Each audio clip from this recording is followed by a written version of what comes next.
The US House of Representatives has failed to elect a Speaker yet again after a historic fifth vote failed to deliver Republican Kevin McCarthy a majority. Sky News Washington correspondent Annalise Nielsen joins us live now. Annalise, why the standstill?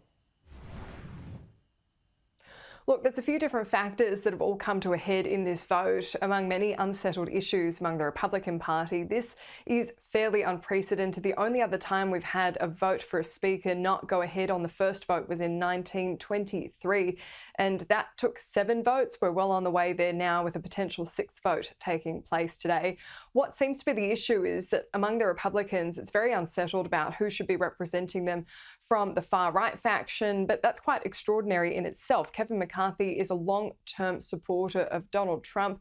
Even through his most controversial days, Kevin McCarthy has been a solid supporter, bar a bit of a blip around January 6th. But what we did see among Republicans is a frustration that they want more of a say from the Freedom Caucus, which represents the far right. They wanted things like the ability to remove the Speaker with 5 dissenting votes within the party, which is quite a level of instability compared to what we've done previously. But there's concerns too around things like funding for Ukraine, for funding for defence there, and also just what the legacy of Donald Trump should be. Now, that's been quite interesting in how this vote's played out. But at the moment, what we are seeing is just that these votes aren't moving. Even on the 5th vote, all they've done is lost 1 supporter from that key 218 threshold from the Republicans. They're about 20 short, and now they've had 1 representative, instead of voting, say present in the last 2 votes. What that does is twofold. Not only is that a vote against who the Speaker should be from the Republican side, it actually draws down the threshold of how many votes are needed to pass. So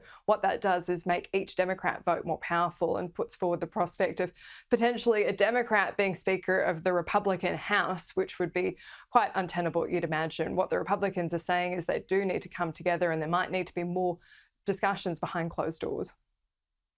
And as I've listened to my friends, 20 of whom have opposed Kevin McCarthy as Speaker of the House,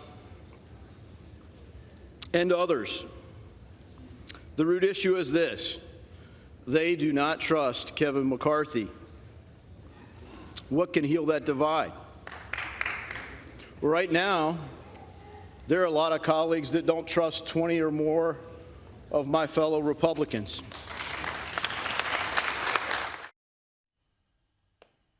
Danica, one of the other interesting factors playing out here is it's no longer just the Trump Republicans and the non-Trump Republicans. It's the Trump Republicans, many of whom are not backing Kevin McCarthy, himself a Trump Republican, and Lauren Boebert, a very high-profile Republican from Colorado, put it quite succinctly, where even with the intervention of Donald Trump yesterday via a statement where he said that Republicans should back McCarthy, she disagreed. Even having my favorite president call us and tell us we need to knock this off, I think it actually needs to be reversed. The president needs to tell Kevin McCarthy that, sir, you do not have the votes and it's time to withdraw.